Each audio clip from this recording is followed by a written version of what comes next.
우리가 숨쉬는 공기가 생각보다 중요합니다. 그러니까 우리가 되게 두려워하는 때리지 마! 뇌세포 죽어! 술 마시면 뇌세포가 죽습니까? 뭐 이러면서 우리가 이제 뇌가 쪼그라드는 거 이런 거 되게 두려워하잖아요. 근데 안 좋은 공기를 들이마시는 것만으로도 뇌가 쪼그라들고 전두엽과 측두엽과 해마 영역에 부피 손실이 있었다라고 하는 것을 확인할 수 있었다는 것은 상당히 무서운 것 같습니다.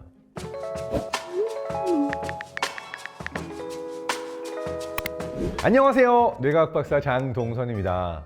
오늘은 제가 유달리 관심이 많은 주제를 하나 갖고 왔습니다. 다름 아니라 미세먼지가 뇌에 끼치는 영향.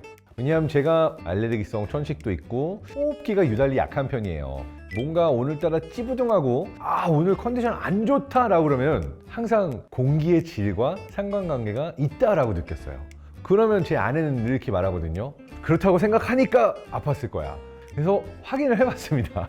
정말로 미세먼지와 초미세먼지 그리고 내 컨디션, 특히 뇌 상태와 상관관계가 있을까? 여러 연구 논문들을 찾아봐서 어떤 상관관계가 있는지 한번 파헤쳐 봤습니다. 참고로 오늘 영상은 깨끗한 공기의 진심인 브랜드 LG 하이드로타워에서 지원해 주셨습니다. 캘리포니아에서 161쌍의 산모와 아이들을 발달 검사를 해서 미세먼지, 초미세먼지가 높은 상위 25%에 노출이 되었었던 산모들이 아이를 낳고 나서 2세가 될 때까지 보이는 발달에 대한 연구 결과가 나왔는데요. 상당히 충격적입니다. 만 2세까지의 아이들을 봤던 이유는 우리 뇌의 80% 정도가 만 2세 때 이제 완성이 되거든요. 전반적으로 언어 능력, 인지 능력, 운동 능력 이 모든 부분에서 유의미한 차이를 보였고요. 특히나 출생 직전 1에서 5개월 사이에 오염 노출이 만 2세가 됐을 때의 신경 발달 그리고 이와 관련이 있는 언어 능력, 인지 능력, 소통 능력, 대근육과 소근육을 사용하는 능력들 모두에 전반적으로 영향을 끼쳤다라고 하는 것이 되게 충격적이었습니다. 비슷한 맥락에서 여러 국가들에서 논문들이 나왔는데 중국 난진대학교 연구팀도 공기 중에서 세제곱미터당 10 마이크로그램 정도 초미세먼지가 늘어날 때마다 최적의 상태가 되지 못할 확률이 31% 증가했다는 거예요. 짐작하던 바지만 미세먼지와 초미세먼지의 노출이 갓 태어난 태아들, 어린 아기들에게 영향을 미치고 심지어 아기들이 태어나기도 전에 산모가 어떠한 오염도의 공기에 노출이 되었는가와 상관관계가 있다라고 하는 것이 무서우면서 충격적인 연구 결과였죠. 자, 그렇다면 왜 이러한 효과가 일어났을까요? 사실 뇌는 극도로 보호된 공간이라서 뇌에 들어가는 모든 혈액이 일종의 필터를 통과한다라고 생각하시면 돼요. 이거를 블러드 브레인 배리어라고 하는 뇌혈관 장벽이 막고 있어서 오염 물질이나 뭐 웬만한 어떤 물질들은 뇌로 직접 통과해서 들어가지 못합니다. 초미세먼지의 경우에는 이 필터도 그냥 바로 통과를 하는 거예요. 그렇기 때문에 우리가 숨을 쉬면 후각계를 통해서 이 필터에 막히지 않고 통과를 할 수 있게 되면서 뇌 안에 염증 수치를 올리게 되고 스트레스 물질들이 더 높아지도록 만든다라고 하는 연구 결과들이 있는 거죠. 이것은 비단 태아나 어린 아이들에서만 문제를 일으키는 것이 아니라 뇌의 염증 반응 수치를 높이게 되면서 치매 위험도 높이게 되고요. 다양한 종류의 정신질환 발병 확률도 높인다라고 알려져 있습니다. 2020년도에 연세대학교 예방의학교실에서 나온 논문을 보게 되면은 전두엽, 측두엽, 해마가 다 쪼그라든다라는 걸 볼 수가 있습니다. 미세먼지의 농도가 세제곱미터당 10 마이크로그램 올라갈 때마다 해마는 대략 55 세제곱밀리미터 줄었다. 측두엽, 전두엽도 미세먼지의 양이 올라가는 것과 더불어서 수축이 관찰이 됐다라고 얘기를 합니다. 이렇게 뇌의 두께가 줄어든다라고 하는 것은 사실 우리가 주로 치매에서 발견할 수 있는 증상이죠. 그래서 실제로 미세먼지, 초미세먼지의 농도가 올라가게 되면 굉장히 심각한 치매 발병 원인이 된다라고 하는 연구들은 굉장히 많습니다. 그러니까 우리가 되게 두려워하는 때리지 마! 뇌세포 죽어! 술 마시면 뇌세포가 죽습니까? 뭐 이러면서 우리가 이제 뇌가 쪼그라드는 거 이런 거 되게 두려워하잖아요. 근데 안 좋은 공기를 들이마시는 것만으로도 뇌가 쪼그라들고 전두엽과 측두엽과 해마 영역에 부피 손실이 있었다라고 하는 것을 확인할 수 있었다는 것은 상당히 무서운 것 같습니다.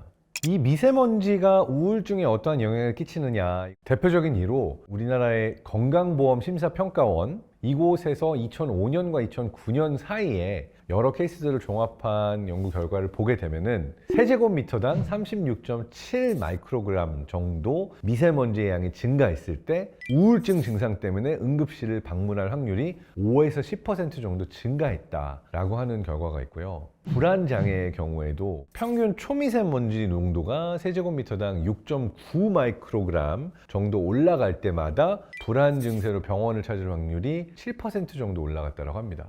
미세먼지나 초미세먼지가 높다고 무조건 우울증이 발병한다라기보다는 이미 우울증 증상이 있는 사람들, 불안감이 높은 사람들의 경우가 더 극심하게 안 좋아질 확률이 미세먼지, 초미세먼지 농도와 관련이 있다라고 하는 거죠.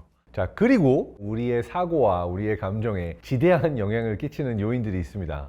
바로 주변의 온도와 습도죠. 이게 되게 중요한 문제인데 생각보다 이 습도 얘기할 때 우리가 놓치는 부분이 하나가 있어요. 습도는 절대 습도가 있고 상대 습도가 있습니다. 공기가 예를 들어서 1kg이 있다고 해봐요. 공기 중에 물이 얼마나 차 있어? 라고 할 때 1kg 안에 6g의 공기가 있어 라고 하면 이거는 절대 습도예요. 자, 근데 흥미로운 거는 우리의 뇌가 느끼는, 우리의 몸이 느끼는 습도는 절대 습도가 아니라 상대 습도예요. 온도에 따라서 상대 습도는 변해요. 온도가 올라갈수록 공기가 포화된 상태에서 품을 수 있는 물의 양이 늘어나고 추우면은 공기가 품을 수 있는 물의 양이 줄어들어요. 똑같이 1kg의 공기 안에 6g의 물이 담겨 있다고 할지라도 바깥에가 20도실 때는 공기가 총 15g을 품을 수 있는데 그 중에 6g밖에 없으니까 40%라고 하는 상당히 쾌적한 상대 습도를 느낄 수가 있거든요. 근데 온도가 지금 4도씨다. 4도씨에서 1kg의 공기가 품을 수 있는 물의 양은 5g이거든요. 상대 습도가 이미 100%가 넘는 거예요. 이 상대 습도라는 게 중요한 게 더울 때는 상대 습도가 높으면 훨씬 더 덥게 느껴지고 겨울에는 더 춥게 느껴집니다. 자, 그래서 우리가 건강하고 쾌적하게 생활하기 위해서는 미세먼지도 제대로 관리해 줘야 되고 온도, 습도도 다 제대로 관리를 해줘야 되는 거죠. 공기의 질을 유지하는 거, 관리법이 뭐가 있냐? 가장 간단한 관리법으로는 환기를 해주는 게 있습니다. 우리가 환기를 자주 시켜주면서 실내에 쌓이게 되는 오염물질도 내보내고 습도 유지도 잘하는 게 환기가 좋다라고 얘기를 하고 있습니다. 그런데 환기를 할 때마다 겨울에는 추워. 그러면 내가 적정 습도를 맞춰주려면 적정 온도가 안 맞고 또 온도에 맞추려고 하다 보면은 너무 덥게 만들어 버리면은 수증기가 다 날아가 버리고 너무 건조해져 버리니까 적정 습도를 맞추기가 어렵고, 그러니까 이게 사실 자연 상태에서는 딱 좋은 온도와 습도를 맞추기가 생각보다 어렵다라고 볼 수가 있습니다. 자, 그래서 습도를 적정하게 유지해주면서 공기청정까지 해주는 그러한 기기가 있다면 정말 좋을 텐데요. 우리에게 딱 좋은 거를 신경 쓰지 않아도 알아서 해주는 기기가 또 여기 오늘 협찬해주신 LG 하이드로타워 같은 기기라고 볼 수가 있습니다. 또 우리가 습도 관리 이렇게 되면 항상 신경 쓰이는 포인트가 있죠. 곰팡이가 끼거나 물이 오염되는 거 아니야? 제가 제일 좋게 봤던 거는 바로 이 프리미엄 정수 가습기라는 부분입니다. 일단 1단계에서 가습기 안에 들어가는 물을 정수 필터링해서 단염물 99.99% 제거한다고 합니다. 덕분에 굉장히 위생적으로 사용이 가능하고요. 우리가 이제 하얀 얼룩이 남는 거, 이러한 것까지 남지 않도록 제거해 주기 때문에 청소에도 더 용이하다라고 합니다. 이렇게 정수된 물을 100도씨로 고온 살균해서 또 다른 문제가 될 수 있는 유해균을 99.99% 제거한다라고 하고요. 3단계로 이렇게 가열돼서 나오는 수증기를 공기청정 필터로 필터링을 해서 이 안에 존재할 수 있는 초미세먼지까지 99.99% 제거한다라고 합니다. 사용 후에는 내부에 남은 물을 자동으로 회수하고 가습이 지난 기를 자동으로 건조해서 제품 내부에 물기를 남겨두지 않아 위생적인 관리가 가능합니다. 새롭게 출시된 24년형 LG 하이드로타워는 물통의 크기도 2배가 커져서 4.5리터에 달한다고 하고요. 물통이 커진 만큼 긴 시간 동안 사용할 수 있다고 합니다. 자동 모드로 설정해 놓으면 크게 신경 쓰지 않아도 알아서 적정 습도를 유지해주고, 가습 기능이 필요하지 않을 때는 공기청정 모드만으로도 단독으로 집에서 사용할 수 있다고 합니다.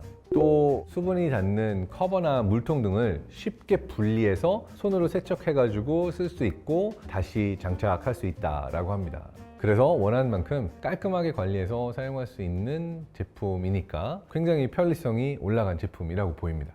우리가 숨쉬는 공기가 생각보다 중요합니다. 근데 우리가 가장 못 느끼고 있는 게 그 공기이기도 해요. 대부분의 경우에 무색무취고 실제로 얼마만큼 내가 미세먼지, 초미세먼지를 들이마시는지 알 수도 없고, 온도와 습도도 쾌적함의 정도로 대충 이야기할 수 있을 뿐 적정 온도, 습도를 우리가 유지하고 있는지도 아주 정확하게 파악하기는 어렵습니다. 이렇게 우리가 매일 숨쉬는 우리 삶에 있어서 가장 중요한 공기가 이제는 우리가 관리해야 되는 대상이 됐다라고 하는 게 전 좀 슬프기도 합니다. 그래서 어떠한 단기적인 솔루션으로는 내가 지금 당장 보다 깨끗한 공기를 마시기 위해서 쓸 수 있는 제품이 있다는 건 너무 좋은 일이죠. 하지만 우리가 몇 걸음 더 나아가서 우리가 지구상에서 매일 숨쉬는 공기가 조금이라도 더 깨끗해질 수 있게 삶 속에 살 수 있는 것들은 무엇인가?